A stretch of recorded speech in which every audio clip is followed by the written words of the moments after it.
Gotta say that. But also things like this is a New Zealand film. This is Hunt for the Wilderpeople. Indeed it is. So this is a film directed by Taika Waititi, who did What We Do in the Shadows. Love that film a bit. He's doing Thor Ragnarok. Oh yes, as he well. is indeed, and he did Eagle vs Shark as well, amongst other films. And basically, in this film, we have Ricky Baker, who's played by Julian Dennison, and he's a bit of a bad kid, to put it lightly. Yeah, there's a fantastic little montage where he just sort of goes around kicking things. He's been passed around, kicking things, stealing things, loitering, stealing, spitting. Basically, he's been passed around from pillar to post because no family wants him, presumably because he's a bit of a rebel. However, he's finally taken by social services to his final sort of last place they can take him to this family out in the New Zealand wilderness. Bella and Uncle Heck. Uncle Heck's played by Sam Neill, and basically when Bella dies, it's up to Sam Neill's Heck to sort of take him under his wing.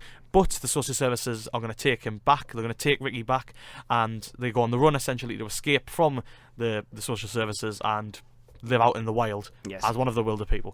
And the film thrives on the relationship between these two, because God, does Sam Neill play a grumpy old man so well? He does. It's so funny just to see him, just the expressions he gives. But I mean, in the end of the day, it's all about the fact that Julian Dennison just steals the show. He's fantastic, isn't it? Really, because for a young kid, when you steal that much of the show away from Sam Neill, who's been there and done that essentially over the years, you've got to have some talent in you, haven't you? And their relationship is so funny and sweet, and because the story is extremely sweet. I mean, you get to see that Ricky, it's not his fault completely that he is the way he is, because his parent, I mean, his mother had him when he was very young. He never knew his father, so it's all sort of, you know, the things that's set up for him in life. So it's not always his fault, and it's a very sweet coming of age dramedy that involves you in the story. There's a lot more drama in it than say What We Do in the Shadows had, and you really do feel for the characters, and you get behind that relationship because it is so earnest and realistic. And there's some fantastic lines that they have together, especially the one in the trailer about Caucasians. It's just the real highlights. They're constantly bouncing off each other with such energy and real panache, and just watching Sam Neill just get progressively grumpier with Ricky it's just such a good thing to see. I could watch many movies with them too. Joe, you've seen this as well? Yes, progressively grumpy, but obviously, you know, the relationship obviously like kind of does develop over the film. It's very enjoyable to watch. Thought it was a sweet, enjoyable film. Literally can't think of anything negative to say. No, it's very much like a storybook, isn't it? Yeah.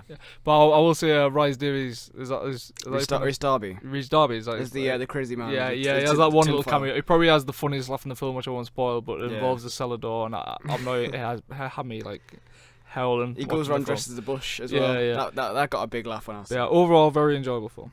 Yeah. A lot of people have been trying to work out what it's quite similar to. There's been lots of different critics giving their different responses. I saw Empire, and this is kind of what I'd agree with. It's a bit like Up.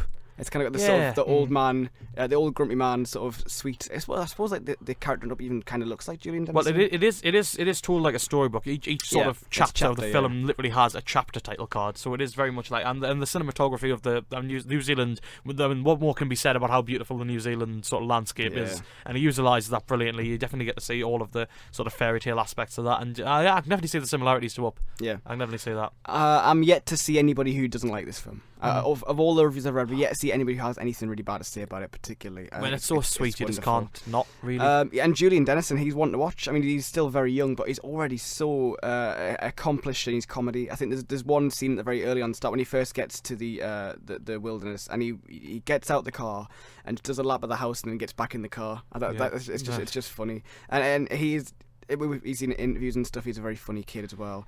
It takes a talent for physical comedy, and he gets it. Yes, I think he just looks funny. Like not to. Whoa. No, I'm just saying the way he carries himself in the film, the way he dresses, and the way he. There's a scene where he dances in the forest. So he hasn't got headphones. He's just dancing to himself, and Sam is kind of looking across, going like, "What is he doing?" What is he doing? He loves his hip hop, doesn't he? Yeah, he calls the what does he call the dog? He calls the dog Tupac. Tupac, yeah. Tupac. So there you go. That's Hunt for the Wilderpeople. Love it. It is really, really wonderful. That's on the Tyneside Cinema now, and it's well worth your time. And I wonder how Taika Waititi is going to go into Blockbuster. Yes, now he's got 4. I hope he transfers that humour and warmth. I think so. I mean, I've always kind of considered Thor to be fairly.